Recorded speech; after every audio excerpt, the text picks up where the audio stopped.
আমার মুসলমান বন্ধুগণ, গভীর মনোযোগ, কথাগুলো দিল দিয়ে শুনে আবার কি বলতে চাই। একটা শব্দের আমল যদি করো, জিন্দেগি কামিয়াব হয়ে যেতে পারে। ইমামে আহমদ ইবনে হাম্বলের জিন্দেগি থেকে আপনাদেরকে শুনিয়ে দিচ্ছে। ইমামে আহমদ ইবনে হাম্বল এত বড় বুজুর্গ আলেমের নাম, এত বড় বুজুর্গ আলেম, চার মযহবের এক মযহবের ইমামের নাম ইমামে আহমদ ইবনে হাম্বল। হানাফি মযহব, শাফিঈ মযহব, মালিকি মযহব, হাম্বলি মযহব, এই চার মযহবের এক মযহবের ইমাম হলেন ইমামে আহমদ ইবনে হাম্বল রাহমাতুল্লাহি আলাইহি। ইমামে আহমদ ইবনে হাম্বল এত বড় বুজুর্গ আলেমের নাম, যিনি এক একটা রাত্রে কোরআনের এক একটা আয়াত থেকে তিনি 10 থেকে 100 পর্যন্ত মাসআলা বের করতে পারতেন। পড়েন সুবহানাল্লাহ। ইমামে আহমদ ইবনে হাম্বল এত বড় বুজুর্গ আলেমের নাম, তার জামানায় তৎকালীন বাদশাহ খালকে কোরআনের মাসআলায় কোরআন মখলুক নাকি মখলুক না, ওই কথার উপরে তাকে নির্যাতন করতে লাগলো। শরীর থেকে চামড়া উঠিয়ে দিল, হাড্ডির থেকে গোশত আলাদা করে দিল, তার মাকে জেল গেটে দাঁড় করিয়ে সন্তানকে নির্যাতন করেছে। কোনোভাবেই তাকে দুর্বল করা যায়, একটা সেকেন্ডের জন্য তিনি সত্য থেকে বিচ্যুত হলেন না। ইমামে আহমদ ইবনে হাম্বল এত বড় বুজুর্গ আলেমের নাম। ইমামে আহমদ ইবনে হাম্বল সম্পর্কে জুলফিকার নকশবন্দি বলেন এত বড় বুজুর্গ আলেমের নাম, যিনি দুনিয়ার জমিনে বেঁচে থাকতে আল্লাহর রাসূলকে 99 বারের বেশি স্বপ্নে দেখেছে। সুবহানাল্লাহ পড়েন। ইমামে আহমদ ইবনে হাম্বল এত বড় বুজুর্গ আলেমের নাম। এই দুনিয়ায় সব থেকে বড় হাদিসের কিতাব যেগুলা, যার মধ্যে একটা কিতাবের নাম মুসনাদে ইমামে আহমদ ইবনে হাম্বল, যার ভিতরে 40,000-এর বেশি হাদিস। এই কিতাবটাও সংকলন করেছেন ইমামে আহমদ ইবনে হাম্বল। ইমামে আহমদ ইবনে হাম্বল এত বড় আল্লাহর ওলির নাম, যার সিনার ভিতরে কয়েক লক্ষ হাদিসকে আল্লাহ হেফাজত করেছেন। পড়েন সুবহানাল্লাহ। এত বড় একজন বুজুর্গের জিন্দেগি থেকে বলছি, মনোযোগ দিয়ে শোনাব। এই ইমামে আহমদ ইবনে হাম্বল দ্বীনের দাওয়াত দেওয়ার জন্য, তাওহীদ আর রিসালাতের দাওয়াত দেওয়ার জন্য একদিন ঘর থেকে বের হলেন। সকালবেলা সারাদিন দ্বীনের দাওয়াত দিবেন, হাদিস সংগ্রহ করবেন। চলতে চলতে চলতে চলতে এত দূর পর্যন্ত পৌঁছে গেলেন। নিজের এলাকা ছেড়ে আরো দূরে পৌঁছে গেলেন। বৃদ্ধ মানুষ লাঠিতে ভর দিয়ে হাঁটেন। কোন করে শীতের রাত্র, রিমঝিম বাতাস, কুয়াশা পড়ে অন্ধকার হয়ে গিয়েছে। ইমামে আহমদ ইবনে হাম্বল নিজের শহর ছেড়ে আরেকটা শহরে পৌঁছে গেলেন। এত দূর পর্যন্ত পৌঁছে গিয়েছেন, চিন্তা করলেন সন্ধ্যা হয়ে যায়, সফর করে যদি তিনি আবার নিজের গ্রামে আসতে চান, সারা রাত শেষ হয়ে যাবে। চাইলেও তিনি আসতে পারবেন না। এর কারণ হলো অন্ধকার, রাত্রবেলা তিনি হাঁটতে পারবেন না, চোখেও দেখবেন না। ঠান্ডায় যদি কোথাও পড়ে যান, কেউ দেখবে না, কেউ তাকে চিনবে না। ইমামে আহমদ ইবনে হাম্বল সিদ্ধান্ত নিলেন, যে এলাকায় তিনি গিয়েছেন ওই এলাকার মসজিদে মাগরিবের সালাত পড়বেন। মাগরিব থেকে নিয়ে ঈশা পর্যন্ত মসজিদে ইবাদত করে করে কাটিয়ে দিবেন। মসজিদে যখন ঈশার আজান হয়ে যাবে, ঈশার সালাত তিনি মসজিদে আদায় করবেন। ফজর পর্যন্ত ওই মসজিদে আল্লাহর নামের জিকির করে তেলাওয়াত করে কাটিয়ে দিবেন। ফজরের আজান হয়ে গেলে, সূর্য উদিত হয়ে গেলে নামাজ পড়ে আবার বের হয়ে যাবেন। তখন শীত থাকবে না, সকালবেলা হেঁটে হেঁটে নিজের গ্রামে চলে আসবেন। এই সিদ্ধান্ত নিয়ে একটা মসজিদে মাগরিবের সালাত পড়েছেন। মাগরিবের সালাত পড়ে ঈশা পর্যন্ত আল্লাহর নামের জিকির করতে লাগলেন। লম্বা সময় জিকির করলেন। ঈশার সালাতের সময় হয়ে গেল। মসজিদে বা জামাত ঈশার সালাত আদায় করলেন। ঈশার সালাতের পরে সকল মুসল্লিরা মসজিদ থেকে চলে গিয়েছে। ইমামে আহমদ ইবনে হাম্বল রাহমাতুল্লাহি আলাইহি মুসল্লা মসজিদের কর্নারে বিছায়া ইবাদতে লেগে গেলেন। সকল চলে গেল। এমন সবে মসজিদের মুসল্লি, মসজিদের স্টাফ অথবা মসজিদ কমিটির যে কেউ এসে ডাক দিয়ে বলছে, আঙ্কেল আঙ্কেল সব চলে গিয়েছে, কে আপনি দেখি এখন পর্যন্ত যান না। মসজিদের গেট লাগিয়ে দিব, আপনি কেন যান না? আপনাকে চিনলাম না, আমাদের এলাকার মনে হচ্ছে না। ইমামে আহমদ ইবনে হাম্বল রাহমাতুল্লাহি আলাইহি তিনি বললেন, বাবা আমি পথিক মুসাফির, দিনের প্রয়োজনে এলাকায় এসেছিলাম, রাত্র গভীর হয়ে গিয়েছে, কেউ আমাকে চেনে না, অন্ধকার রাত্রে কোথায় যাব, এই জন্যে মসজিদে আশ্রয় নিয়েছি, ফজরের সালাত পড়ে চলে যাব, রাত্রবেলা মসজিদে থাকবার সুযোগ দিয়ে দাও। কেউ কথা শুনতে চায় না। আমরা আমাদের এলাকায় অপরিচিত কাউকে আমাদের মসজিদে জায়গা দিতে পারি না, এই কথা বলে তাকে জায়গা দিতে চাইল না। এক পর্যায়ে মসজিদ থেকে বের করে দিতে লাগলো। ইমামে আহমদ ইবনে হাম্বল বৃদ্ধ মানুষ কোথায় যাবেন, অন্ধকার রাত্র গাট্টি সহ তাকে মসজিদ থেকে বের করে দেওয়া হলো। হাঁটতে লাগলেন গভীর রজনীতে, একবারের জন্য নিজের পরিচয় দিলেন না। তিনি যদি ওই জায়গায় বলতেন আমি জামানার বুজুর্গ ইমামে আহমদ ইবনে হাম্বল, এই কথা যদি একবার তিনি বলতেন, বের করে দেওয়া তো দূরের কথা, এলাকার সব মানুষ মিলে তার খিদমতে লেগে যেত। কে হাদিয়া দিবে, কে খাওয়াবে, কে ইজ্জত করবে, কে সম্মান করবে, কে খিদমত করবে, বরকত মনে করে সবাই রাত্র কাটাইয়া দিত খিদমত করে। একবারের জন্য নিজের পরিচয় দিলেন না, নিজেকে ছোট করে দিলেন। আল্লাহ তাদেরকে বড় বানাইয়া দিয়েছেন। ওই জায়গায় যদি ইমামে আহমদ ইবনে হাম্বল না হয়, আমি হইতাম, অথবা আপনারা কেউ হইতেন, আর আমাদেরকে যদি কেউ মসজিদ থেকে এভাবে বের করে দিত, আমরা সাথে সাথে পকেট থেকে কার্ড বের করে দিয়ে বলতাম, এই যে দেখেন আমার কার্ড, আমারে চিনেননি, দেখেন গোটা দুনিয়ার পাবলিক আমারে চিনে, আপনি আমার বের করে দিলেন, এই যে আমার কার্ড, দেখেন আমি কত বড় বল্টু মিয়া। আমরা আমাদের কার্ড বের করে পরিচয় দিতাম। আমরা নিজেকে বড় বানাতে চাই, আমরা নিজেকে শুধু বড় বানাতে চাই, কে কাকে ছোট করে বড় হওয়া যায়, এই জন্য আল্লাহ আমাদেরকে ছোট বানাইয়া দে। আর ইমামে আহমদ ইবনে হাম্বল নিজেকে ছোট বানাইয়া দিলেন, এই জন্য আল্লাহ তাআলা তাকে দুনিয়ার জমিনে বড় বানাইয়া দিয়েছেন। কান সুবহানাল্লাহ। ইমামে আহমদ ইবনে হাম্বল হাঁটতে লাগলেন।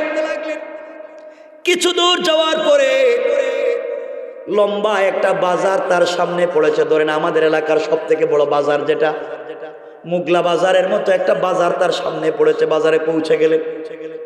বাজারে গিয়ে দেখেন বাজারের সবগুলা দোকান বন্ধ, একটা দোকানও খোলা নাই। হঠাৎ করে তাকাইয়া দেখে বাজারের মধ্যখানে ঝুপড়ি ঘর ভাঙ্গা একটা দোকান দেখা যায়, মিটমিট করে আলো জ্বলে। ইমামে আহমদ ইবনে হাম্বল আস্তে আস্তে করে দোকানে পৌঁছে গেলেন। দোকানে পৌঁছে গেলেন। ওই দোকানে গিয়ে দেখেন একটা যুবক দোকানের ভিতরে রুটি বানায় আর চুলার ভিতরে আগুন জ্বলতেছে। ইমামে আহমদ ইবনে হাম্বল আস্তে আস্তে করে কাছে পৌঁছে গেলেন। ডাক দিয়া বলেন, বাবা এই বাজারের সবগুলা দোকান বন্ধ, শুধুমাত্র তোমার দোকান খোলা, ব্যাপার কি? যুবক ডাক দিয়া বলছে, আঙ্কেল বুঝতে পেরেছি, আপনি এলাকার কেউ না, এলাকার কেউ হলে নিশ্চয় আপনি আমাকে চিনতেন। এই বাজারের সবগুলা দোকানদার ফজরের আজানের পরে দোকান খুলে সন্ধ্যার আজান হলে বন্ধ করে দে, আর একমাত্র কেবলমাত্র শুধুমাত্র আমি দোকানদার মাগরিবের আজানের পরে দোকান খুলি, ফজরের আজান পর্যন্ত দোকান চালাই। 30 বছর থেকে ঝুপড়ি করে এই ভাঙ্গা দোকানে রুটি বিক্রি করি। নিশ্চয় 30 বছরে আপনি কোনোদিন এই এলাকায় আসেননি, আসলে নিশ্চয় আপনি আমাকে চিনতেন। ইমামে আহমদ ইবনে হাম্বল বললেন, জওয়ান, তোমার এই দোকানে সারা রাত কি চুলার ভিতরে আগুন জ্বলবে? যুবক ডাক দিয়ে বলছে, আঙ্কেল আজান পর্যন্ত ফজরের আমার দোকানের চুলে আগুন জ্বলবে। ইমামে আহমদ ইবনে হাম্বল বললেন, বাবা আমি পথিক মুসাফির, আমার বাড়ি এলাকায় না, ঠান্ডায় মরে যাই, তুমি যদি আমাকে সুযোগ দাও তোমার দোকানের সামনে দাঁড়িয়ে দাঁড়িয়ে সারা রাত আগুন পোহাতে পারবো, তাপ নিতে পারবো, এর মাধ্যমে শরীর থেকে কিছু ঠান্ডা কমবে, তুমি কি ব্যবস্থা করে দিবা? যুবক ডাক দিয়া বলছে, আঙ্কেল আপনি বৃদ্ধ মানুষ, সারা রাত দোকানের বাহিরে দাঁড়িয়ে দাঁড়িয়ে কষ্ট করবার দরকার নাই, আপনি দোকানের ভিতরে আসেন, আমিও সারা রাত দোকানে থাকবো, ফজরের পরে চলে যাব, আপনিও চলে যাবেন। ইমামে আহমদ ইবনে হাম্বল রাহমাতুল্লাহি আলাইহি যুবকের কথায় দোকানের ভিতরে প্রবেশ করলেন, আর নিজেকে সামলিয়ে রাখতে পারলেন না। মনোযোগ দিয়ে শোনো কি বলতে চাই। ইমামে আহমদ ইবনে হাম্বল দোকানের ভিতরে গিয়ে দেখেন এই যুবক ঝুপড়িঘর ভাঙ্গা দোকানে ময়দা দিয়ে আটা দিয়ে রুটি বানায়। রুটি বানাবার জন্য যখন খামির বানায়, এই যুবক যখন রুটি বানাবার জন্য খামির বানায়, যুবক তখন পড়ে আস্তাগফিরুল্লাহ। একটা শব্দ মনে রাখবেন, শুধু একটা শব্দ, আস্তাগফিরুল্লাহ। এক শব্দ, আস্তাগফিরুল্লাহ। ইমামে আহমদ ইবনে হাম্বল দেখেন, যুবক যখন কমপ্লিট রুটি বানায়, আবার পরে আস্তাগফিরুল্লাহ, রুটি তৈরি করে চুলার ভিতরে দেয়, আবার পরে আস্তাগফিরুল্লাহ, চুলার থেকে রুটি নামায়। কেউ যখন তার কাছে রুটি কিনতে আসে, হাতে রুটি দেয়, আবার পরে আস্তাগফিরুল্লাহ, টাকা হাতে নেয়, নিজের জায়গায় রাখে, আবার পরে আস্তাগফিরুল্লাহ। ইমামে আহমদ ইবনে হাম্বল বললেন, বাবা তুমি কোনো কথা বলো না, শুধু আস্তাগফিরুল্লাহ আস্তাগফিরুল্লাহ শব্দ বলো, ব্যাপার কি? যুবক বলছে, আঙ্কেল 30টা বছর থেকে পড়ি। কেন পড়ি আপনি কি জানবেন? ইমামে আহমদ ইবনে হাম্বল বললেন, জানতে চাই, মনোযোগ দিয়ে শোনো। যুবক বলছে, আঙ্কেল এই বাজারে 30 বছর থেকে রুটির ব্যবসা করে যায়। গভীর রজনীতে হাত দিয়ে রুটি বানাই। হাত দিয়ে রুটি বানাতে গেলে সবগুলা রুটি সমান করে বানাতে পারি না। কোনো রুটি হালকা বড় হয়ে যায়, কোনোটা ছোট হয়ে যায়, কোনোটা পাতলা হয়ে যায়, কোনোটা ভারী হয়ে যায়, কোনোটায় আটা ময়দা বেশি পড়ে যায়, কোনোটায় কম হয়ে যায়, কোনোটায় তেল বেশি পড়ে যায়, কোনোটায় কমে যায়, কোনোটা কাঁচা থেকে যায়, কোনোটা শক্ত হয়ে যায়। এই যে আমি সমান করে মানুষের কাছে রুটি দিতে পারলাম না, কিন্তু সবার কাছ থেকে সমান করে পয়সা নেই, সবার কাছ থেকে টাকা কিন্তু সমান নেই, সার্ভিস সমান দিতে পারলাম না, সকল কাস্টমারকে সমান করে রুটি দিতে পারলাম না। এই যে আমার অনিচ্ছাবশত, আমার ভুল বশত যে ভুল হয়ে যায়, এই জন্য আস্তাগফিরুল্লাহ পড়ে যাই, আল্লাহ তাআলা যেন আমাকে ক্ষমা করে দে। ও যুবকেরা, ভালো করে কান খাড়া করে শোনো।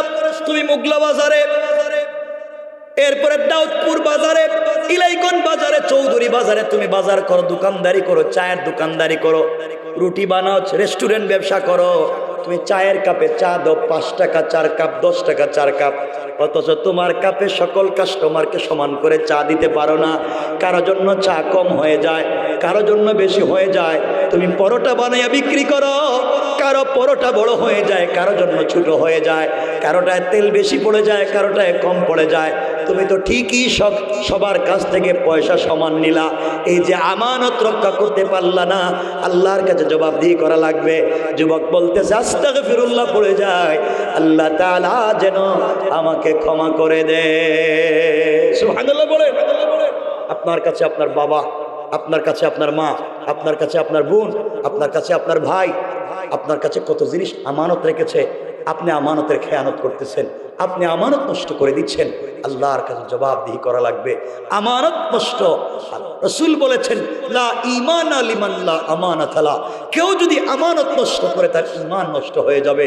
এই জন্য দুহাত জোড় করে বলছি, আল্লাহর ওয়াস্তে একবারে ছোট থেকে ছোট 1 পয়সার জিনিসও যদি কেউ আমানত রাখে, আমানত ঠিক রাখো, আমানত হিফাজত রাখো, নচেত বিপদ আছে। মনোযোগ দিয়ে শোনো কি বলতে চাই।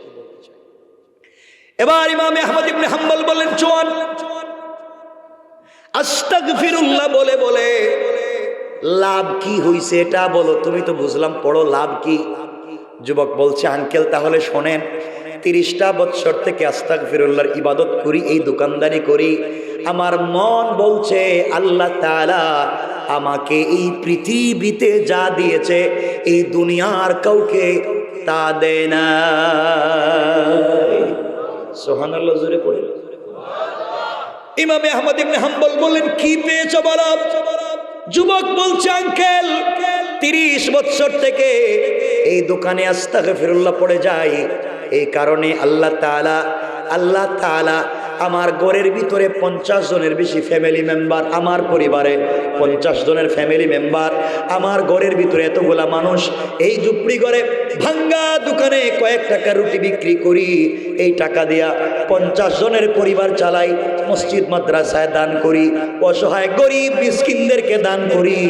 এত দান খায়রাত সাদাকা করবার পরেও মাস শেষে দেখা যায় আমার পকেটের টাকা শেষ হয়ে যায় না। সুবহানাল্লাহ, জোরে বলেন। যুবক বলতেছে, আল্লাহ আমার টাকার ভিতরে বরকত দিয়েছেন, কয়েক টাকার ঝুপড়ি করে ভাঙ্গা দোকানে রুটি বিক্রি করি, আস্তাগফিরুল্লাহ শব্দ পড়ে যায়, আল্লাহ আমাকে কোটি টাকার মালিক বানাইছেন। ইমামে আহমদ ইবনে হাম্বল বললেন, যুবক আর কি পাইছ? যুবক বলছে, আঙ্কেল 30টা বছর থেকে আস্তাগফিরুল্লাহ পড়ে যায়, এই কারণে আল্লাহ তাআলা আমার বডিতে ক্যান্সার আলসারের মতো জটিল রূপ দেওয়া তো দূরের কথা, জ্বর সর্দি কাশির মতো সাধারণ কোন রোগও দেয় না। ইমামে আহমদ ইবনে হাম্বল বলছেন, যুবক রে আর কি পেয়েছো? যুবক বলছে, আঙ্কেল 20 বছর বয়সে দোকানদারি শুরু করেছিলাম, 30 বছর থেকে দোকানদারি করি, বয়স এখন 50। এই 50 বছরে আমার কত বন্ধু বান্ধব ইন্তেকাল করেছে, আস্তাগফিরুল্লাহ পড়বার কারণে আল্লাহ তাআলা আমার হায়াতে বারাকা দান করেছে। ইমামে আহমদ ইবনে হাম্বল বলছেন, যুবক এক শব্দ আস্তাগফিরুল্লাহ পড়ে যাও, আল্লাহ তাআলা কোটি টাকার মালিক বানাইছে, হায়াতে বারাকা দিয়েছে, সুস্থতার নিয়ামত দিয়েছে। আর কি পাইছো? যুবক বলছে, 4 নাম্বার, আমি 30টা বছর থেকে আস্তাগফিরুল্লাহ পড়ে যাই, আল্লাহ তাআলা আমাকে 35 বারের বেশি আল্লাহর রাসূলকে স্বপ্নে দেখাইয়া দিয়েছে। ইমামে আহমদ ইবনে হাম্বল আশ্চর্য বলছেন, যুবক আর কি পেয়েছো বলো? যুবক বলছে, আঙ্কেল আমি 30টা বছর থেকে আস্তাগফিরুল্লাহ পড়ে যাই, আল্লাহ তাআলা আমার কি দিয়েছে শোনেন। আমি আমার জন্যে, আমার সমাজের জন্যে, যার জন্যে যেখান থেকে দোয়া করি হাত উঠাতে দেরি হয়, গোটা দুনিয়ার মানুষের যার জন্য যখন দোয়া করলাম হাত উঠাতে দেরি হয়েছে, আল্লাহ তাআলা কবুল করতে দেরি হয় নাই। পড়েন সুবহানাল্লাহ। এই সমাজকে পরিশুদ্ধ করতে হবে, দ্বীনকে সকল জায়গায় নিয়ে যেতে হবে। কোরআনে কারীমের 13 নম্বর পারা 14 নম্বর সূরা ইব্রাহিমের প্রথম আয়াতে আল্লাহ বলছেন, আলিফ লাম রা কিতাবুন আনজালনাহু ইলাইকা লিতুখরিজান নাসা মিনাজ যুলুমাতি ইলান নূর। রব বলেছেন, কোরআন একটা ম্যাগনেটিক লাইট, কোরআন একটা চুম্বক। তোমরা সিস্টেমে যদি কোরআনকে অন্ধকারাচ্ছন্ন সমাজের যেখানে অন্ধকার থাকবে, কোরআন নামক লাইটকে লাগিয়ে দিতে পারো, অন্ধকার থাকবে না, আলোকিত করে দিবেন কে? আওয়াজ করে বলেন কে? জওয়ান, এই যে যুবক যারা বসছো মাঝে মাঝে দেখতেছি, আমি তো চিনিও না তোমাদেরকে, তোমরা হাসতে কথা বলো কেন? আমি কি তোমাদেরকে চিনি না মনে হইতেছে? তোমরা যে খারাপের খারাপ, এই যে যারা বসে রয়েছে জোয়ান ছেলে মেলে, তোমরা যে খারাপের খারাপ। আজকালকার যুবকেরা দেখবেন চুল কাটে, বাংলা লিঙ্ক কাটে। কি কাটে? এখানে চুল নাই, ওখানে চুল নাই, ওখানে নাই, সব কাটতে খালি করে মধ্যখানে রেখে দিছে। মনে হয় ছাগল ঘাস খাইয়া মধ্যখানে জমা করে রেখে দিছে। আসেনি কেউ? আছে বুঝে, দেখবেন ঘুরে ঘুরে রাখছে বুঝে। এগুলো করা যাবে? বলেন এগুলো করা যাবে? আর এমন খারাপ হয়েছে, সারা রাত মোবাইল, কম্পিউটার, ল্যাপটপ, আইপ্যাড, সারা রাত মোবাইল চালায়, চালাইতে চালাইতে যখন ঘুমাতে যায়, ঘুমাতে গেলে দেখে রাত শেষ, ঘুম থেকে উঠা দেখে দিনও শেষ। আর এদের টেনশন আর চিন্তা করতে করতে মা বাপের জিন্দেগি শেষ। ঠিক কিনা বলেন? এমন খারাপ হয়ে গেছে। এজন্যে আমাদেরকে ভালো হওয়া লাগবে। খুব বেশি কথা বলবো না, মনোযোগ দিয়ে শুনবা, ভালো হওয়া লাগবে। এই পৃথিবীতে কাউকে 100%, মনোযোগ দিয়ে শোনো, এই পৃথিবীতে কাউকে 100% খুশি করতে পারবেন না। পৃথিবীর শ্রেষ্ঠ সন্তান সে যে সন্তান তার বাপকে মনে রাখে, বাপের রেখে যাওয়া আমানতকে আঁকড়ে ধরে রাখে। বাপ কষ্ট করে মাথার গাম পায়ে ফেলে যেই সন্তানের জন্য সম্পদ রেখে যায় তা তারা ভোগ করে এবং বাপের কথা মনে করে সে হচ্ছে সুসন্তান। আর আজকালকার সন্তানেরা বাপের রেখে যাওয়া সম্পদকে খারাপ কাজে ব্যয় করে দেয়। কথা বলেন না কেন? এই পৃথিবীতে খুব মনোযোগ দিয়ে শুনবা, খুব ভালো করে বুঝবা। জওয়ানেরা তোমাদেরকে বলছি ভাই, আমি ভাই হিসাবে দু হাত জোড় করে বলছি, বুঝো আমি তো তোমাদেরই এক ভাই। এই পৃথিবীতে কাউকে 100% সন্তুষ্ট করতে পারবেন না। আপনি যদি আপনার মাথার গাম পায়ে ফেলে গাধার মতো পুরা জিন্দগি খাটেন, পুরা জিন্দগি আপনার পরিবারের জন্য জীবন ও মরণ শেষ করেন, আপনি আপনার পরিবারকে খুশি করতে পারবেন না। আপনি আপনার স্ত্রীকে, আপনার সন্তানকে খুশি করতে পারবেন না। পুরা জিন্দগি যদি তাদের জন্য কাজ করেন, স্ত্রী সন্তান একদিন বলবে আপনি আমাদের জন্য কি করেছেন? সব তো করেছেন আপনার ভাই বোনের জন্য। কথা বলেন না কেন? বলবে। ভাই বোনেরা বলবে আপনি আমাদের জন্য কি করেছেন? সব তো করেছেন আপনি আপনার ছেলে মেয়ে স্ত্রীর জন্য। কথা বলেন না কেন? মা বাপ বলবে তুমি আমাদের জন্য কি করেছ? সব তো করেছো তোমার নিজের জন্য। এর অর্থ দাঁড়ালো এই পৃথিবীতে তুমি কাউকে 100% সন্তুষ্ট করতে পারবে না। কিন্তু রব বলেছেন গোলাম, পৃথিবীর মানুষের পিছনে এই ব্যর্থ চিন্তা বাদ দিয়ে তুমি আমার পিছনে লেগে যাও। হায়াতে জিন্দেগিতে 100 বছর যদি হায়াত পাও, 99 বছর 11 মাস 29 দিনও যদি নাফরমানি করো, আমাকে ভুলে যাও, আমার কথা মনে না থাকে, সব ভুল পথে থাকো, এরপরেও যদি তুমি আমার কদমে সিজদায় পড়ে আমি আল্লাহকে স্মরণ করতে পারো, এই একটা ঘন্টা অথবা একটা দিন তোমার 100 বছরের জিন্দেগির অপরাধকে ক্ষমা করে দিও। তোমাকে জান্নাতি বলে ফয়সালা করে দিতে আল্লাহর 1 মিনিটও দেরি হবে না। সুবহানাল্লাহ, জোরে পড়েন। আমরা এখানে কিছু কথা শুনবো, এই জন্য মনোযোগ দিয়ে শোনো। মনে রাখবে পৃথিবীতে নিজেকে তৈরি করো, নিজেকে প্রতিষ্ঠিত করো, নিজের মাথাকে ঠান্ডা করে চলো, জীবনে কিছু একটা করো, জীবনকে উপভোগ করো, জীবনকে নষ্ট করে দিও না। এমন একদিন সামনে আসতেছে, এমন একটা জিন্দেগির সামনে আসতেছে, এমন একটা সময় আসতেছে যেই দিনই জওয়ানেরাও ভুল পথে চলে যাবে শুধুমাত্র ভুল শিক্ষার কারণে। এই জন্য দুহাত জোড় করে বলছি, পৃথিবীতে আর যাই করো, যেখানে যে অবস্থায় থাকো, আল্লাহকে ভুলে যাইও না। সবাই যদি তোমাকে ভুলে যায়, সবাই যদি তোমাকে ব্যথা দেয়, সবাই যদি তোমাকে খারাপের মতো তোমাকে কষ্ট দেয়, সবাই ভুলে গেলেও মনে রাখবেন কে? সবাই মনে না রাখলেও রাখবেন কে? সবাই না দেখলেও দেখবেন কে? সবাই তোমার ব্যথা না বুঝলেও বুঝবেন কে? আর আল্লাহ যদি সবকিছু বুঝেন, গোটা দুনিয়াও যদি তোমার বিরুদ্ধে চলে যায়, পুরো পৃথিবী যদি তোমার পা ধরে টানে, কেউ তোমাকে পিছনে রাখতে পারবে না। উপরে উঠাইয়া দিবেন কে? আল্লাহকে চিন। সুতরাং আল্লাহকে চিনতে হলে গুণ লাগবে কয়টা? মনোযোগ দিয়ে শোনেন, কয়টা? সবাই বলেন কয়টা? সবাই বলেন 8টা। এই 8টা গুণ যদি অর্জন করতে পারেন, জিন্দেগি কামিয়াব হয়ে যাবে ইনশাআল্লাহ। মনোযোগ দিয়ে শুনবেন, আমরা সংক্ষেপ করে করে কথা বলবো, লম্বা করবো না।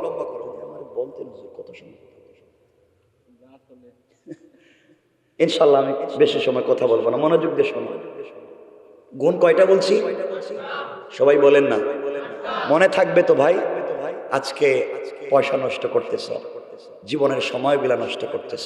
তোমরা যেদিন কাজ করবা, তোমরা যেদিন প্রবাসে যাইবা অথবা নিজের ভবিষ্যতে নিজেরাই যখন পরিবার চালাবার জন্য কাজ করবা, বুঝবা জীবন কত কষ্টের, জীবন কত নির্মোহ, জীবন কত দুর্বিষহ কষ্টের, বুঝতে পারবা ওই দিন। এই জন্য আল্লাহকে আসতে সময় আছে, আমাদেরকে তৈরি হতে হবে, আমাদেরকে দিন বুঝতে হবে। ভুল পথে যাইও না, ফেন্সিডিল ইয়াবা খাইও না, বোতল খাইও না, গাঁজা ধইরো না, বিড়ি সিগারেট ধইরো না। নিজেকে বাঁচাও, ভবিষ্যৎ বেঁচে যাবে, তুমিও ভালো হয়ে যাবা, জিন্দেগি ভালো হয়ে যাবে। জীবনে যদি কষ্ট করো, তোমার উপরে যদি জীবনে কেউ জুলুম করে, ভবিষ্যৎ তোমার কামিয়াব। কারণ যার উপরে জুলুম হলো সে মজলুম, সে দোয়া করলে ভবিষ্যৎ কমপ্লিট কামিয়াব। কারণ রব তো মাজলুমের দোয়াই কবুল করে। মনোযোগ দিয়ে শুনেন কি বলতে চাই। আমার মুসলমান বন্ধুগণ, গভীর মনোযোগ। আল্লাহ রাব্বুল ইজ্জত ওয়াল জালাল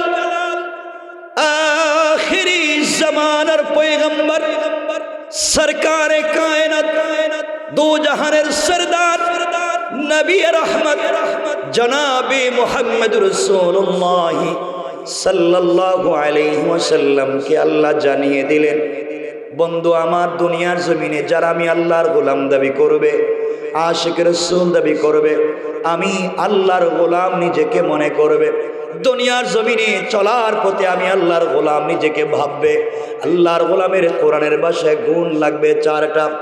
আল্লাহ তাআলা কোরআনে কারীমের 19 নম্বর পারা 25 নম্বর সূরা আল ফুরকানের 63 নম্বর আয়াত থেকে আমার আল্লাহ ঘোষণা করে দিলেন, আমার আল্লাহ বললেন, ওয়াইবাদুর রাহমানিল্লাযীনা ইয়ামশুনা আলাল আরদি হাওনা। আল্লাহ রাব্বুল ইজ্জত ওয়াল জালাল বলছেন, মুসলমানেরা এই দুনিয়ার জমিনে যারা আমি আল্লাহর গোলাম দাবি করবে, আশিক রাসূল দাবি করবে, আমি আল্লাহর গোলাম নিজেকে মনে করবে, বান্দারে আমি আল্লাহর গোলামের 1 নম্বর গুণ হলো আমার গোলাম দুনিয়ার জমিনে কোনোদিন অহংকার করতে পারে না। কি করতে পারে না? আমার কথা কি আপনারা বুঝেন? অহংকার করা যাবে না। আল্লাহ আপনাকে টাকার মালিক বানিয়েছে, গাড়ি বাড়ির মালিক বানিয়েছে, মিল ফ্যাক্টরি শিল্প কলকারখানার মালিক বানিয়েছে, আল্লাহ আপনাকে ক্ষমতার মালিক বানিয়েছে, আল্লাহ আপনাকে ইজ্জত সম্মানের মালিক বানিয়েছে। এই জন্যে আপনি যদি চলার পথে অহংকার করে বসেন, আমার আল্লাহ চাইলে আবড়াইয়া 10 তলা থেকে গাছতলায় নামাইয়া দিতে আমার আল্লাহর 1 মিনিটও দেরি হবে না। কোন ঠিক কিনা? ঠিক কিনা বলেন? এই জন্য অহংকার করা যাবে? বলেন যাবে? আপনারা করেননি? না না, আপনারা তো অলিয়া উলিয়া, আপনারা মোটামুটি একবার আল্লাহর অলি পর্যন্ত পৌঁছে গেছে। দেখবেন এলাকায় আগে বেচারার রাগ করবেন না, আমাদের দেখবেন এলাকায় আগে বেচারার পয়সা পাতি ছিল না, এখন যেভাবেই হোক ছেলে মেয়ে ইউরোপ আমেরিকা চলে গিয়েছে, ব্যবসা বাণিজ্য করতেছে, অথবা যে কোনোভাবে কিছু পয়সা পাতির মালিক, কিছু পয়সার মালিক হয়েছে। ওরে আল্লাহ এখন নতুন পয়সার মালিক, পয়সার গরমে এলাকার সাধারণ পাবলিকরেও ঠিক মতো চিনে না। ঠিক কিনা জোরে বলেন? আছে না নাই? আরে রাখবেন, আজ থেকে 50 বছর আগে আমাদের বৃহত্তর মুগলাবাজার, রাউতকান্দি, সিকন্দরপুরে খবর নেন, 50 বছর আগে এই এলাকায় অনেকের ঘরে লাখ লাখ টাকা ছিল, মানে লাখপতি। আজ তার ছেলেমেয়েরা মানুষের বাড়িতে কাজ কাম করে খায়, নাই? আর আজ থেকে 50 বছর আগে অনেকের ঘর ছিল ঝুপড়ি ঘর, বৃষ্টি দিলে টিন লাগাবার পয়সা ছিল না। আজ তার ছেলে মেয়ের ঘরে আল্লাহ লাখ লাখ টাকা, কোটি কোটি টাকার মালিক বানাইছে। আছে না নাই? বলেন আছে না নাই? কে করে দিতে পারে? সবাই বলেন কে? অহংকার করা যাবে না। আর আপনি যদি নিজেকে ছোট মনে করেন, নিজেকে ছোট করে মাটির সাথে মিশাইয়া দেন, আমার আল্লাহ চাইলে গাছতলা থেকে বাঁশতলা থেকে কান ধরে 10 তলার মালিক বানাইয়া দিতে আমার আল্লাহর 1 মুহূর্ত দেরি হবে না। কোন ঠিক কিনা? ভাই, যারা স্কুলে পড়ো, যারা মাদ্রাসায় পড়ো, ছাত্র, তোমাদেরকে 2 হাত জোড় করে বলছি আল্লাহর ওয়াস্তে, তোমরা অহংকার কইরো না। ক্লাসের তুমি ভালো ছাত্র, তুমি খুব ভালো বই পড়তে পারো, কিতাব বুঝো, অহংকার কইরো না। তুমি মাঝে মাঝে মালফুজাতে দারুল উলুম দেখবা, মাদ্রাসার এমন ছাত্র আছে সব ক্লাসে 1 নম্বর, আল্লাহ তাকে হোটেলের বয় হয়তো বানাইয়া দিয়েছেন। আর ক্লাসের একবারে ফেল ছাত্র, আল্লাহ তাকে ইজ্জতের জিন্দেগি বানাইয়া দিয়েছেন। এই জন্য খবরদার, চলার পথে কোনদিন অহংকার করবা না। অহংকার মানুষের বাস্তব লাইফকে পুরো ধ্বংস করে দেয়। কথা বলেন না কেন? আল্লাহর ওয়াস্তে অহংকার, আমরা যদি এই টপিকে আলোচনা করি, এখন অহংকার করলে ক্ষতি কি, অহংকার ছেড়ে দিলে লাভ কি, আমি যদি বাস্তব আলোচনা করি সময় লাগবে 3 ঘন্টা। এই আলোচনা ইন্টারনেটে আছে, ফুল 3 ঘন্টা শুধু এই শব্দে অহংকার করলে ক্ষতি কি, অহংকার ছেড়ে দিলে লাভ কি, জিন্দেগি নষ্ট অহংকার করবার অপরাধে। আর আল্লাহ সুইপারকে, সাপুড়িয়াকে ইজ্জতের জিন্দেগি দিয়ে দিয়েছেন শুধু অহংকার ছেড়ে দেওয়ার কারণে। পারবো তো ইনশাল্লাহ। সুতরাং এতটুকুন মনে রাখবেন যে অহংকার করা যাবে, বলেন না আমার সাথে, যাবে। সামনে কিছু গুরুত্বপূর্ণ কথা বলবো, মনোযোগ দিয়ে শুনুন। আল্লাহর গোলামের 2 নম্বর গুণ আল্লাহ বললেন, ওয়াইদা খাতাবাহুমুল জাহিলুনা ক্বালু সালামা।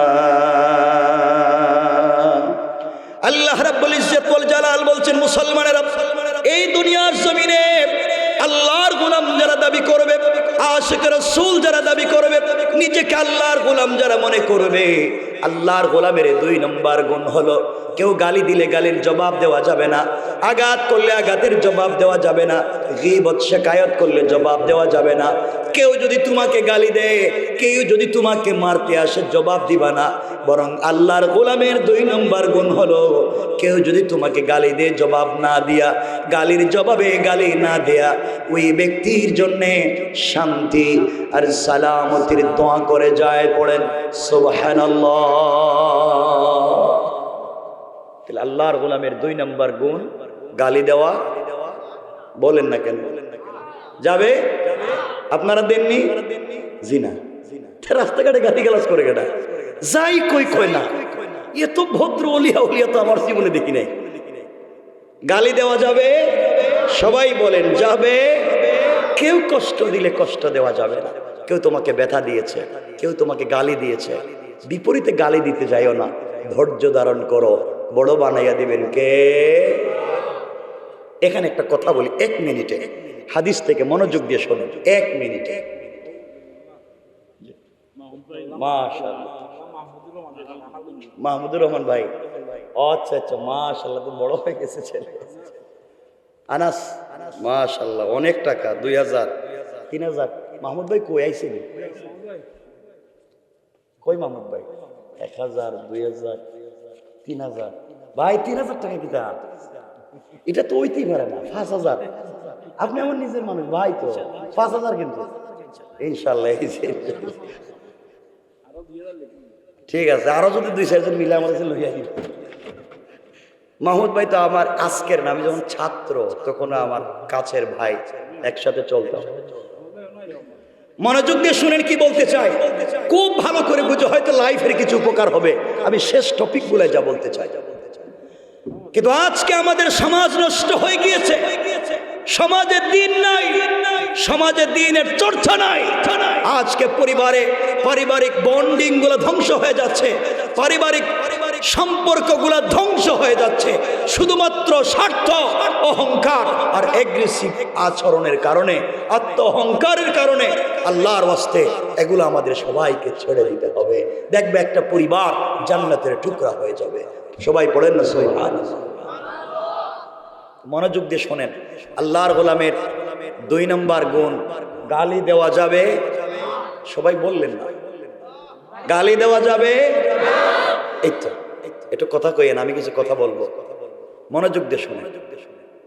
এখানে একটু হাদিস থেকে একটা কথা বলি 1 মিনিটে। কেউ যদি গালি দেয়, বিনিময়ে আমরা গালি না দিয়ে শান্তির দোয়া করব, সালাম দিব। কি দিব? সবাই বলেন না, আপনারা দেননি, মিথ্যা কথা বলবেন না। সালাম কথা বলেন।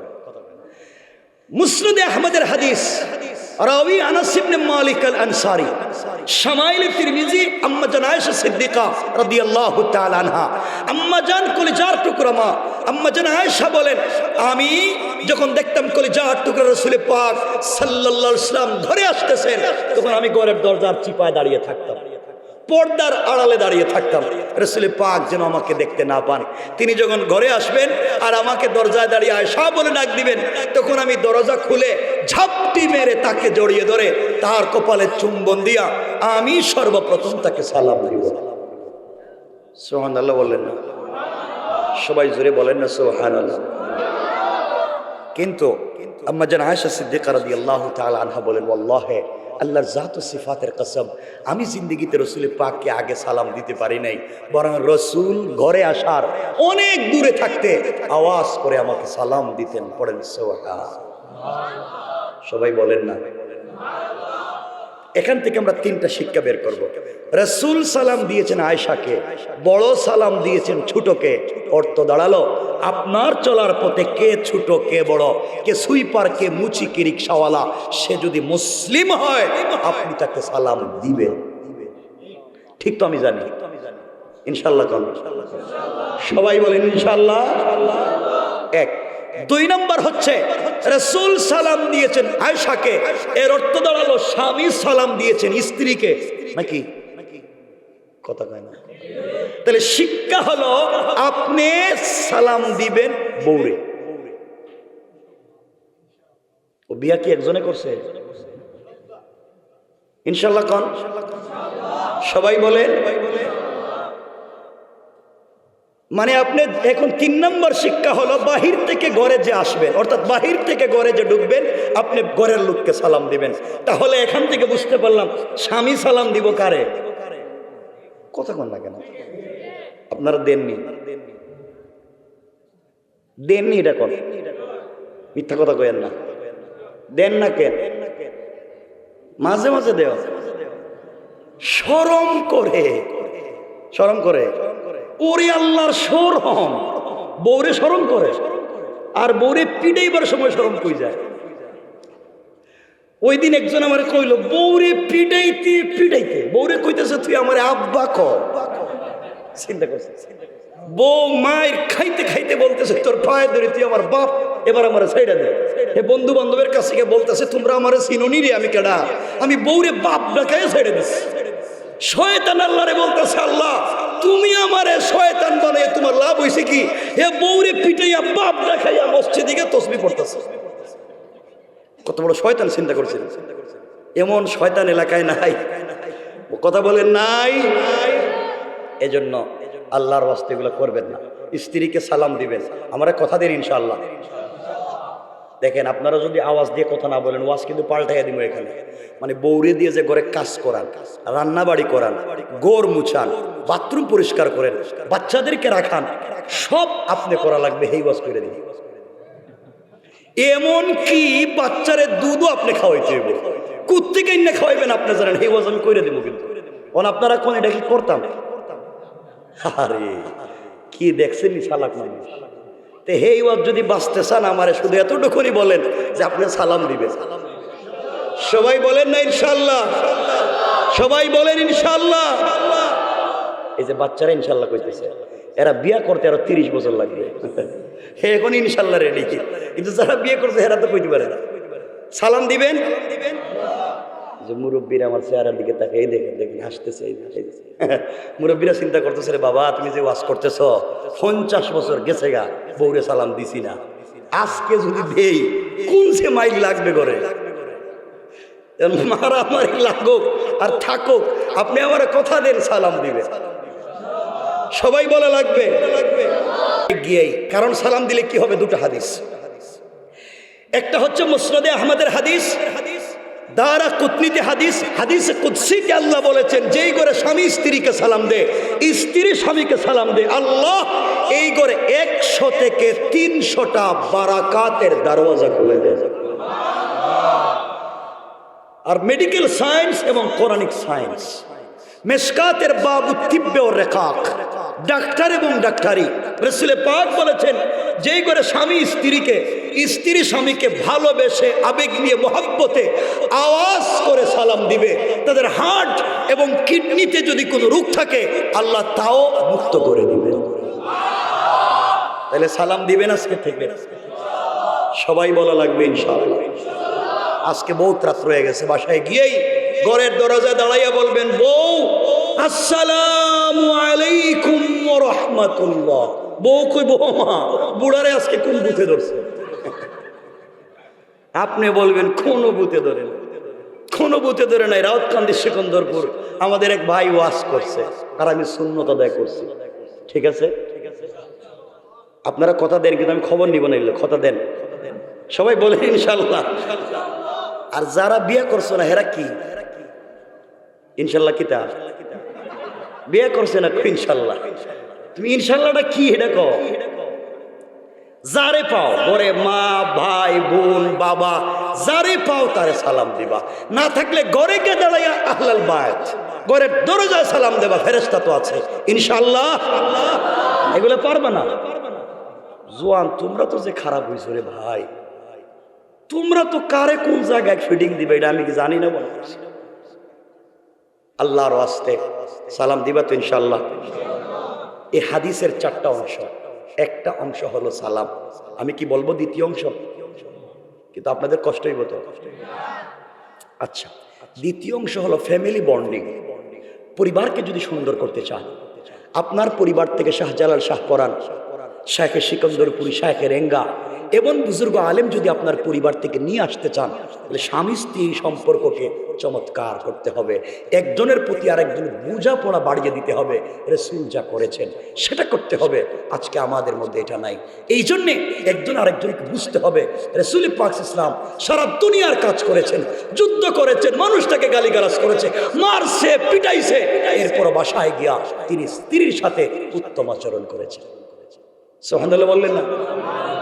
এই জন্য বাসায় গেলে মাঝে মাঝে স্ত্রীকে, মানে আপনার বউকে মাঝে মাঝে নিজের হাত দিয়া মুখে উঠাইয়া খাওয়াইয়া দিয়ে।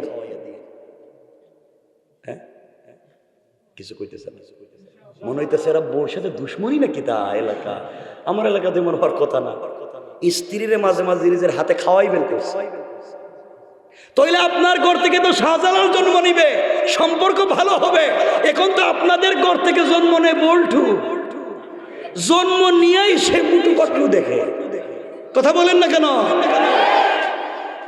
কত খারাপ হইতো। এজন্যে মাঝে মাঝে খাওয়াইবেন তো, সবাই কোন মাঝে মাঝে খাওয়াইবেন। মনে হইতেছে না আমার সিকন্দরপুরের মানুষ রে, রাউতকান্দির মানুষ খাওয়াইবা তো? সত্যি আওয়াজ তো মনে হইতেছে না। আমার দিলে দিলে মনে হইতেছে আপনারা নিজের স্ত্রীকে ভালোবেসে মুখে উঠাইয়া খাওয়াইতে পারবেন না। আপনারা মুখে উঠাইয়া ভালোবেসে মোহব্বত করে আদর করে মুখে উঠাইয়া খাওয়াইতে পারবেন পাশের বাড়ির ভাবিরে, ঠিক কিনা? এটা ঠিক কইছে কেডারি? ভালো কথা কইলাম, ঠিক কয় না? বিয়ে করছে একটারে, খাওয়াইতে কয় আরেকটারে। এটা খারাপের তো জনমের খারাপ। এত খারাপ হয়েছে তুমি জানা নাই? বউ তেলে তো ফিরানো দরকার আপনার, এলে তো ইচ্ছা করে বউ ফিরাইব। আহা,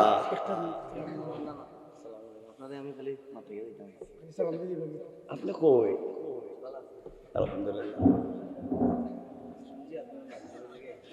চেয়ারম্যান সাহেব লয়ে আইছিল। না না কিছু কয় কই যাচ্ছে। আলহামদুলিল্লাহ আমাদের মধ্যে উপস্থিত হয়েছে আমাদের মথুরা এলাকার দিনব্যাপী এক ভাই। কথাগুলো বুঝতেছেন আপনারা? আমার অসুবিধা হইতেছে? মনে হইতেছে অসুবিধা হইতেছে? একটু হাত তুলে দেখান তো কার কার অসুবিধা হইতেছে। আমি শুধু ভালোবেসে এসেছি এলাকায়, আমি আসতেই পারি না। বছরটা বছর চলে যায়, আসা হয় না। যাক, আসার পরে সব তো নিজের সবাইরে পেয়ে গেছি, কথা বলতেছি, মনোযোগ দিয়ে শুনতেছেন। সুতরাং আমরা যেখানে কথা বলতেছিলাম, মাঝে মাঝে পরিবারকে সময় দিবেন ইনশাআল্লাহ।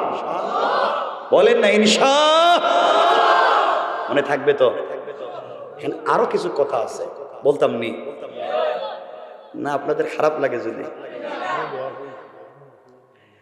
মাঝে মাঝে বাসায় গেলে, যখন বাসায় যাবেন পরিবারের সাথে সময় কাটাবেন, তখন চমৎকার সময় কাটাবেন, পরিবার হবে চমৎকার। বাচ্চারা জন্ম নিবে চমৎকার, এই সমাজকে পরিশুদ্ধ করবে, সমাজে দিন নিয়ে আসবে। এই জন্যে চলার পথে 1 নম্বর গুণ অহংকার করা যাবে না, 2 নম্বর গুণ গালি দেওয়া যাবে। আল্লাহর গোলামের 3 নম্বর গুণ আল্লাহ বললেন, ওয়াল্লাযীনা ইয়াবীতুনা লিরাব্বিহিম সাজ্জাদান ওয়া কিয়ামা। আল্লাহ রাব্বুল ইজ্জত ওয়াল জালাল বলছেন, মুসলমানেরা, এই দুনিয়ার জমিনে যারা আমি আল্লাহর গোলাম দাবি করবে, আশিক রাসূল দাবি করবে, আমি আল্লাহর গোলাম যারা নিজেকে মনে করবে, বান্দারে আমি আল্লাহর গোলামের 2 নম্বর 3 নম্বর গুণ হলো সুজদা ওয়া কিয়ামা। আমার গোলাম বিপদে পড়ে গেলে রুকু করবে আমার পায়ে, সিজদা করবে আমার পায়ে। আমার গোলাম একমাত্র ইবাদত মনে করে সিজদা করবে আমার কদমে। সুতরাং আজকালকে যারা আল্লাহর পা ছাড়া বিভিন্ন জায়গায় সিজদা করে মাথা নিচু করে দেয়, আল্লাহ পাকের জাত ও সিফাতের কসম, তারা পূর্ণাঙ্গ আল্লাহর গোলাম হতে পারে না। ঠিক কিনা বলেন? আল্লাহর গোলামের 3 নম্বর গুণ রুকু সিজদা কার পায়ে? জওয়ানেরা ভালো করে শোনো, আল্লাহর কদমে যদি সিজদা করতে হয়, আল্লাহর গোলাম যদি নিজেকে মনে করতে হয়, আপনি মসজিদে নামাজ পড়লেন, আপনি রোজাও রাখলেন, আপনি হজও করলেন, কিন্তু সমাজের ভিতরে আপনি মাদককে ঢুকাইয়া দিলেন, ফেন্সিডিল, ইয়াবা, গাঁজা, বোতল এগুলা সমাজে ঢুকিয়ে দিলেন। মনে রাখবেন, সমাজকে যদি পরিশুদ্ধ করতে হয়, সমাজ থেকে মাদককে না বলতে হবে।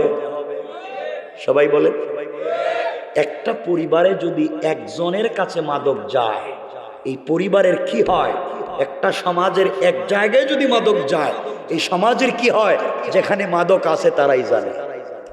এই জন্য মনে রাখবেন, আল্লাহর ওয়াস্তে এই সমাজে যারা মাদককে সাইলাব করে, এই যুব সমাজের চরিত্রকে নষ্ট করে দিচ্ছে, যুব সমাজের হাতে ফেন্সিডিল, ইয়াবা ধরিয়ে আমাদের পরিবার, আমাদের সমাজকে নষ্ট করছে। তারা সমাজের দুশ্মন, দেশের দুশ্মন, রাষ্ট্রের দুশ্মন, মুসলমানদের দুশ্মন, পুরো দুনিয়ার দুশ্মন। ঠিক কিনা বলে? আমাদের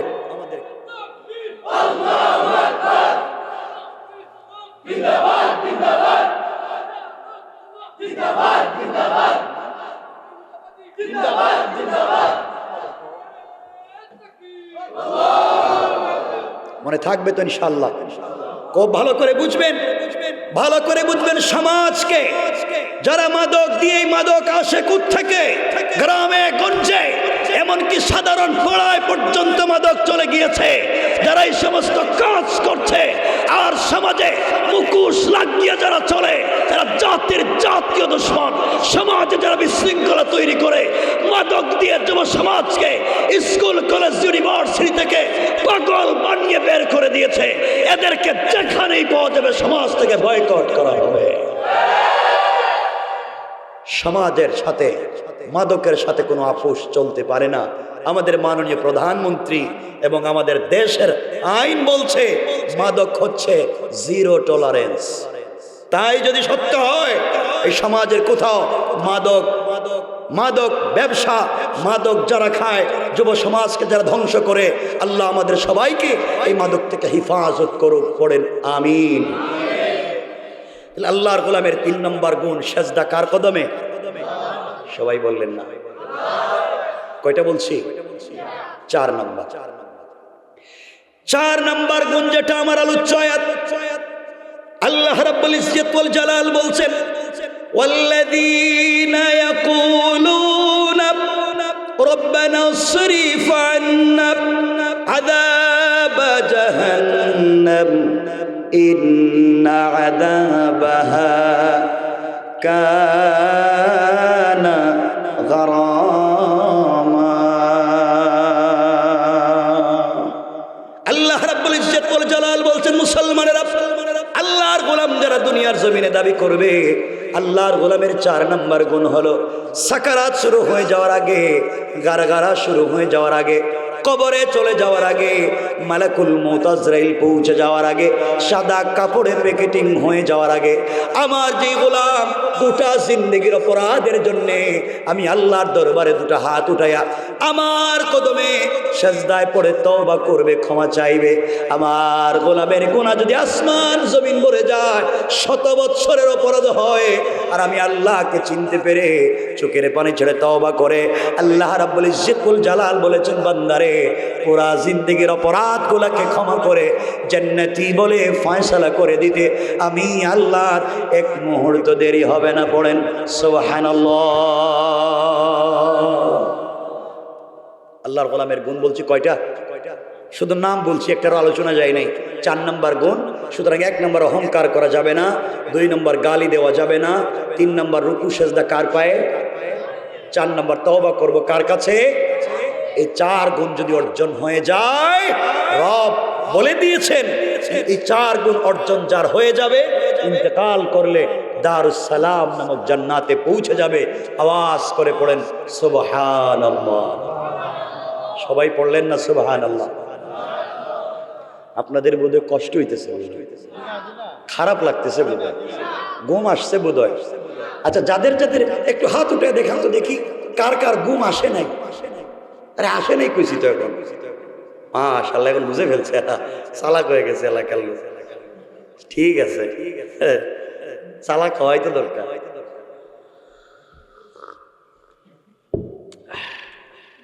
যাক, 4টা গুণের নাম বলছি। আমরা যেখান থেকে কথাকে ঘুরিয়ে নিয়ে এসেছিলাম, আমরা পরিবারকে সময় দিব, মনে আছে তো ইনশাআল্লাহ? কি বলছিলাম? মাঝে মাঝে বাসায় গেলে মাঝে মাঝে কি করবেন জানেননি? বইলে দেই, মাঝে পরিবারকে যদি সুন্দর করতে চান, স্বামী স্ত্রী সম্পর্ক, বাসায় গেলে মাঝে মাঝে হাতের নৌকে, পায়ের নৌকে আপনি আপনার স্ত্রীর মেহেদি লাগাইয়া দিবেন, মানে কালারিং করবেন, পার্লারিং করবেন, বিউটিফাই করবেন, এক্সট্রা অর্ডিনারি করবেন, স্মার্ট করে উপস্থাপন করবেন। হ্যাঁ, কিছু কইতেছে না, এরা চিন্তা করতেছে এটা বুয়া না সত্য না হাসানা মিসা, এরা তো এটা বিপদে পড়ে। করবেন তো ইনশাল্লাহ? আর সবাই কন্যা কেন? আরে স্ত্রীর হাতে পায়ে মেহেদি দেওয়া কি খারাপ জিনিস? কথা না ভালো কথা বলেন।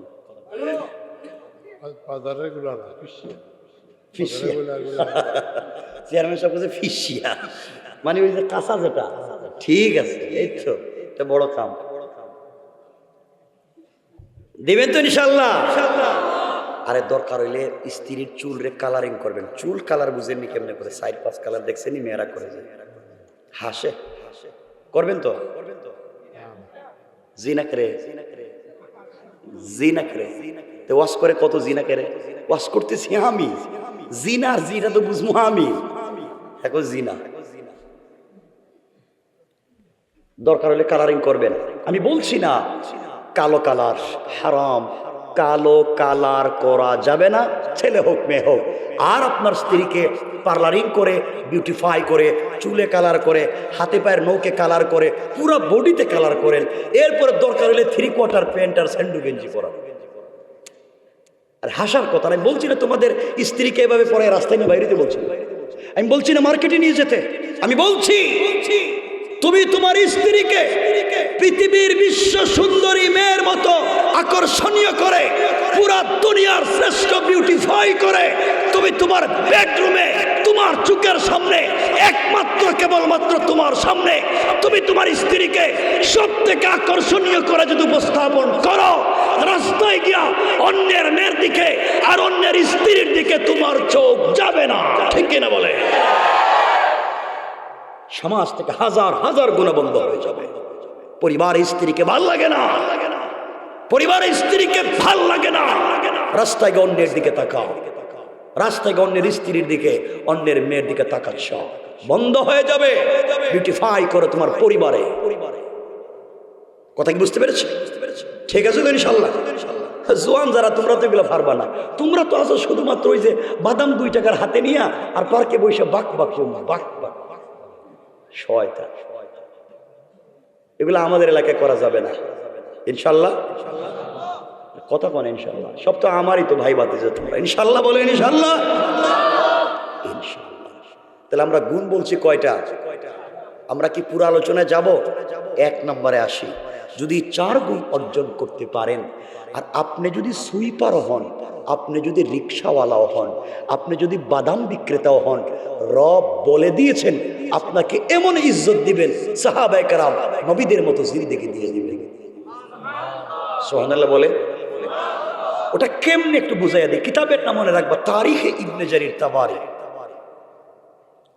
চমৎকার লম্বা আলোচনা, আর বিষয়বস্তুর উপরে আল্লামা জুলফিকার নকশবন্দি খুতবাতে জুলফিকারে যে ঘটনা নিয়ে এসেছেন, আমি সংক্ষেপ করে বলতেছি।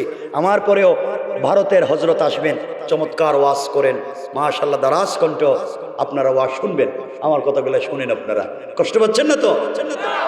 আমি এখন যে কথার দিকে নিয়ে যাচ্ছি ভাই, জিন্দেগি চেঞ্জ হয়ে যেতে পারে। একটা আমল বলে আমি আলোচনা শেষ করব। এই পুরো আলোচনা একটা আমল, আমি আমার বাস্তব লাইফ থেকে বলতেছি। আরে ভাই, আপনারা কি জন্য দৌড়ান? টাকা পয়সাই তো লাগবে দুনিয়া চলতে। একটা বাড়ি, একটা গাড়ি, সুন্দর একটা নারী, আর কিছু পয়সাপাতি হইলেই তো চলে। এই তো, আর কিছু লাগবো? কথা গান। আল্লাহ আমার দুনিয়া তো ঘুরাইছে বহু জায়গায়, এমনকি দুনিয়ার পৃথিবীর জান্নাত খ্যাত দেশগুলোও ঘুরে আসে দেখছি। শান্তি কোনো জায়গায় নেই, শান্তি এক জায়গায়, সেটা হচ্ছে রবের কদমে সেজদা। রবের কদমে সেজদায় পড়ে যখন যে মজা পাবা, যে স্বাদ পাবা, ওটা পৃথিবীর কোথাও পাবা না।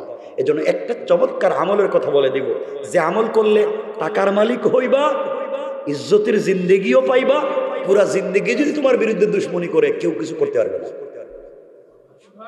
আমি বলতাম নি, কেউ উঠবেন না তো? পসরাবে ধরলে তাহলে জায়গা নষ্ট করে দিবেন যে, কেউ উঠতো না তো, তাহলে পসরাবে ধরলে উঠতে পারবেন না। তখন দেখা যায় ঘটনা কি হয়।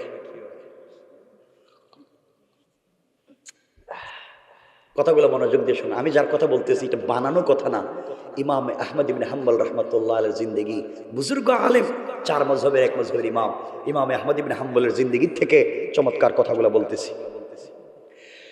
আমার মুসলমান বন্ধুগণ, গভীর মনোযোগ, কথাগুলো দিল দিয়ে শুনে আবার কি বলতে চাই। একটা শব্দের আমল যদি করো, জিন্দেগি কামিয়াব হয়ে যেতে পারে। ইমামে আহমদ ইবনে হাম্বলের জিন্দেগি থেকে আপনাদেরকে শুনিয়ে দিচ্ছে। ইমামে আহমদ ইবনে হাম্বল এত বড় বুজুর্গ আলেমের নাম, এত বড় বুজুর্গ আলেম, 4 মাযহাবের এক মাযহাবের ইমামের নাম ইমামে আহমদ ইবনে হাম্বল। হানাফি মাযহাব, শাফিঈ মাযহাব, মালিকি মাযহাব, হাম্বলি মাযহাব, এই 4 মাযহাবের এক মাযহাবের ইমাম হলেন ইমামে আহমদ ইবনে হাম্বল রাহমাতুল্লাহি আলাইহি। ইমামে আহমদ ইবনে হাম্বল এত বড় বুজুর্গ আলেমের নাম, যিনি এক একটা রাত্রে কোরআনের এক একটা আয়াত থেকে তিনি 10 থেকে 100 পর্যন্ত মাসআলা বের করতে পারতেন। পড়েন সুবহানাল্লাহ। ইমামে আহমদ ইবনে হাম্বল এত বড় বুজুর্গ আলেমের নাম, তার জামানায় তৎকালীন বাদশাহ খালকে কোরআনের মাসআলায়, কোরআন মখলুক নাকি মখলুক না, ওই কথার উপরে তাকে নির্যাতন করতে লাগলো। শরীর থেকে চামড়া উঠিয়ে দিল, হাড্ডি থেকে গোশত আলাদা করে দিল, তার মাকে জেল গেটে দাঁড় করিয়ে সন্তানকে নির্যাতন করেছে। কোনো ভাবেনি তাকে দুর্বল করা যায়। একটা সেকেন্ডের জন্য তিনি সত্য থেকে বিচ্যুত হলেন না। ইমামে আহমদ ইবনে হাম্বল এত বড় বুজুর্গ আলেমের নাম। ইমামে আহমদ ইবনে হাম্বল সম্পর্কে জুলফিকার নকশবন্দি বলেন এত বড় বুজুর্গ আলেমের নাম, যিনি দুনিয়ার জমিনে বেঁচে থাকতে আল্লাহর রাসূলকে 99 বারের বেশি স্বপ্নে দেখেছে। সুবহানাল্লাহ পড়েন। ইমামে আহমদ ইবনে হাম্বল এত বড় বুজুর্গ আলেমের নাম। এই দুনিয়ায় সব থেকে বড় হাদিসের কিতাব যেগুলা, যার মধ্যে একটা কিতাবের নাম মুসনাদ ইমামে আহমদ ইবনে হাম্বল, যার ভিতরে 40,000-এর বেশি হাদিস। এই কিতাবটাও সংকলন করেছেন ইমামে আহমদ ইবনে হাম্বল। ইমামে আহমদ ইবনে হাম্বল এত বড় আল্লাহর ওলির নাম, যার সিনার ভিতরে কয়েক লক্ষ হাদিসকে আল্লাহ হেফাজত করেছেন। পড়েন সুবহানাল্লাহ। এত বড় একজন বুজুর্গের জিন্দেগি থেকে বলছি, মনোযোগ দিয়ে শোনাব। এই ইমামে আহমদ ইবনে হাম্বল দ্বীনের দাওয়াত দেওয়ার জন্য, তাওহীদ আর রিসালাতের দাওয়াত দেওয়ার জন্য একদিন ঘর থেকে বের হলেন।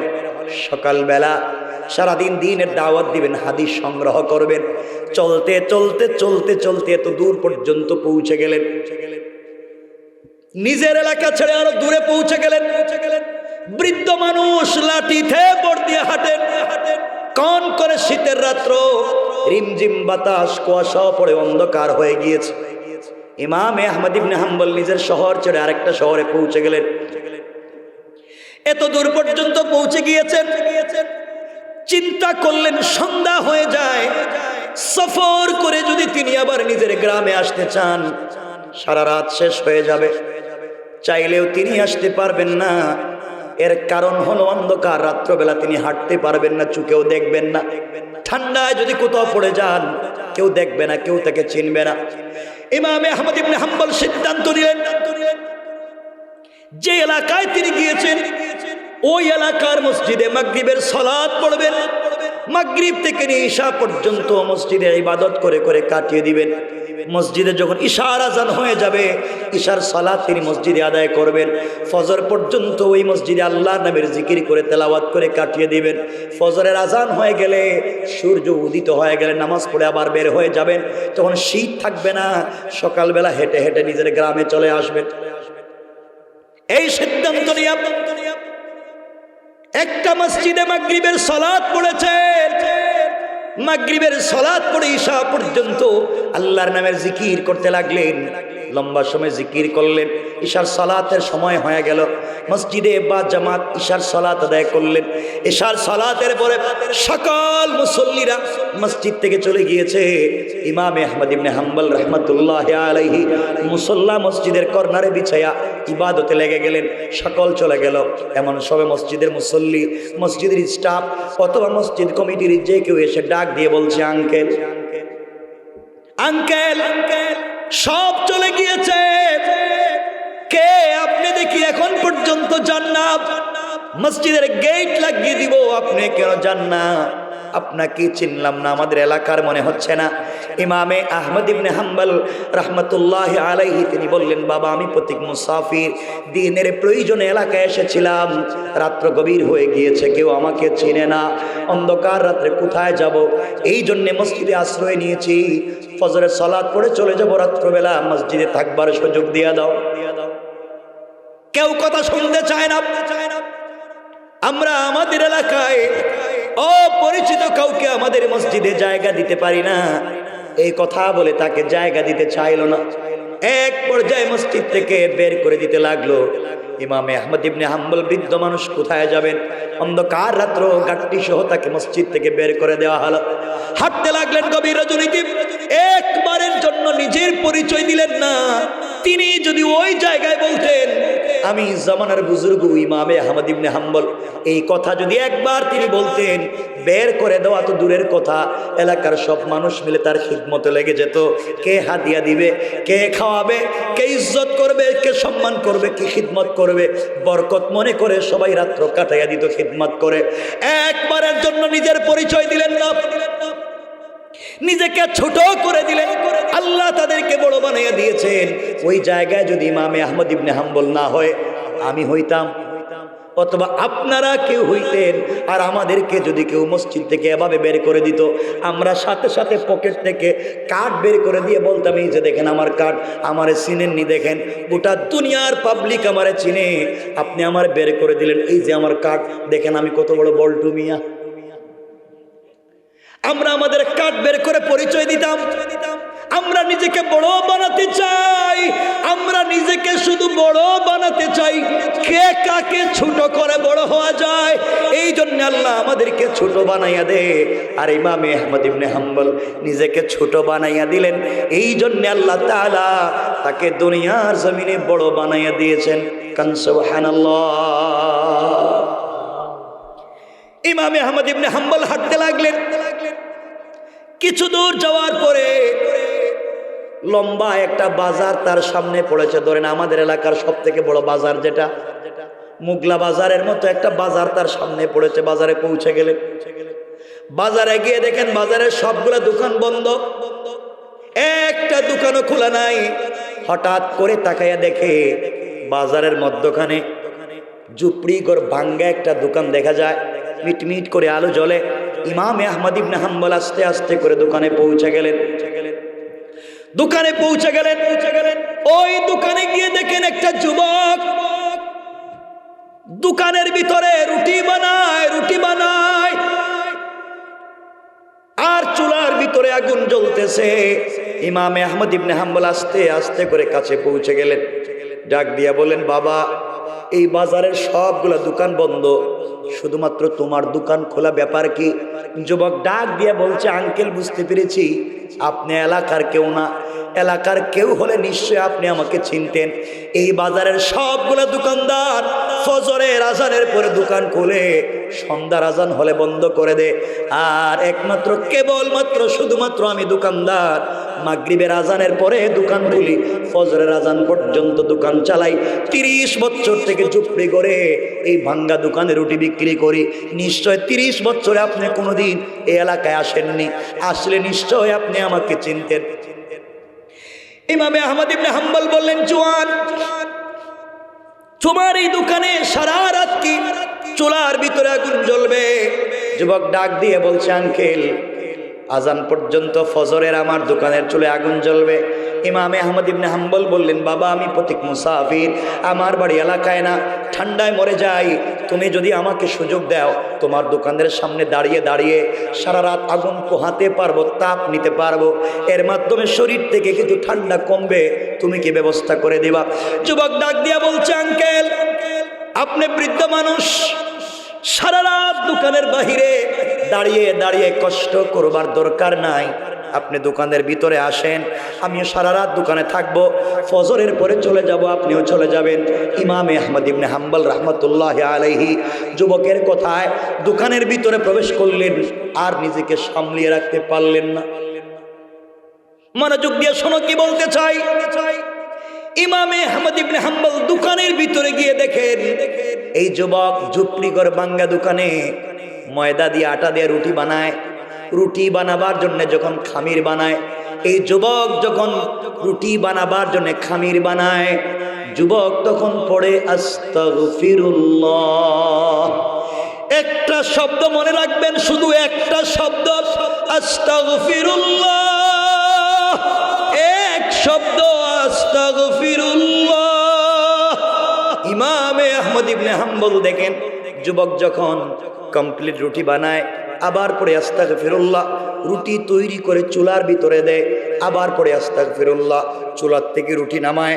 কেউ যখন তার কাছে রুটি কিনতে আসে, হাতে রুটি দেয়, আবার পরে আস্তাগফিরুল্লাহ, টাকা হাতে নেয়, নিজের জায়গায় রাখে, আবার পরে আস্তাগফিরুল্লাহ। ইমামে আহমদ ইবনে হাম্বল বললেন, বাবা, তুমি কোনো কথা বলো না, শুধু আস্তাগফিরুল্লাহ আস্তাগফিরুল্লাহ শব্দ বলো, ব্যাপার কি? যুবক বলছে, আঙ্কেল, 30টা বছর থেকে পড়ি। কেন পড়ি আপনি কি জানবেন? ইমামে আহমদ ইবনে হাম্বল বললেন, জানতে চাই, মনোযোগ দিয়ে শোনো।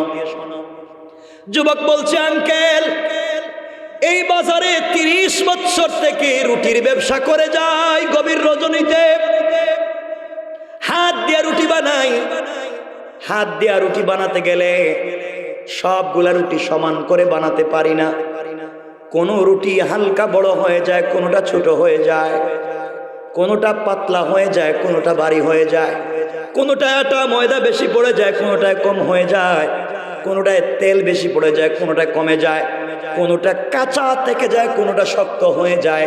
এই যে আমি সমান করে মানুষের কাছে রুটি দিতে পারলাম না, কিন্তু সবার কাছ থেকে সমান করে পয়সা নেই, সবার কাছ থেকে টাকা কিন্তু সমান নেই, সার্ভিস সমান দিতে পারলাম না, সকল কাস্টমারকে সমান করে রুটি দিতে পারলাম না। এই যে আমার অনিচ্ছাবশত, আমার ভুল বশত যে ভুল হয়ে যায়, এই জন্য আস্তাগফিরুল্লাহ পড়ে যাই। আল্লাহ তাআলা যেন আমাকে ক্ষমা করে দে। ও যুবকেরা, ভালো করে কান খাড়া করে শোনো। তুমি মুগলা বাজারে, এরপরে দাউদপুর বাজারে, ইলাইগঞ্জ বাজারে, চৌধুরী বাজারে তুমি বাজার করো, দোকানদারি করো, চায়ের দোকানদারি করো, রুটি বানাও, রেস্টুরেন্ট ব্যবসা করো। তুমি চায়ের কাপে চা দাও 5 টাকা 4 কাপ, 10 টাকা 4 কাপ, অথচ তোমার কাপে সকল কাস্টমারকে সমান করে চা দিতে পারো না। কারো জন্য চা কম হয়ে যায়, কারো জন্য বেশি হয়ে যায়। তুমি পরোটা বানাইয়া বিক্রি করো, কারো পরোটা বড় হয়ে যায়, কারো জন্য ছোট হয়ে যায়, কারোটায় তেল বেশি পড়ে যায়, কারোটায় কম পড়ে যায়। তুমি তো ঠিকই সবার কাছ থেকে পয়সা সমান নিলা, এই যে আমানত রক্ষা করতে পারলা না, আল্লাহর কাছে জবাবদিহি করা লাগবে। যুবক বলতেছে আস্তাগফিরুল্লাহ পড়ে যায়, আল্লাহ তাআলা যেন আমাকে ক্ষমা করে দে। সুবহানাল্লাহ বলে। আপনার কাছে আপনার বাবা, আপনার কাছে আপনার মা, আপনার কাছে আপনার বোন, আপনার কাছে আপনার ভাই, আপনার কাছে কত জিনিস আমানত রেখেছে, আপনি আমানতের খেয়ানত করতেছেন, আপনি আমানত নষ্ট করে দিচ্ছেন, আল্লাহর কাছে জবাবদিহি করা লাগবে। আমানত নষ্ট, রাসূল বলেছেন লা ঈমান লিমান লা আমানাত লা, কেউ যদি আমানত নষ্ট করে তার ঈমান নষ্ট হয়ে যাবে।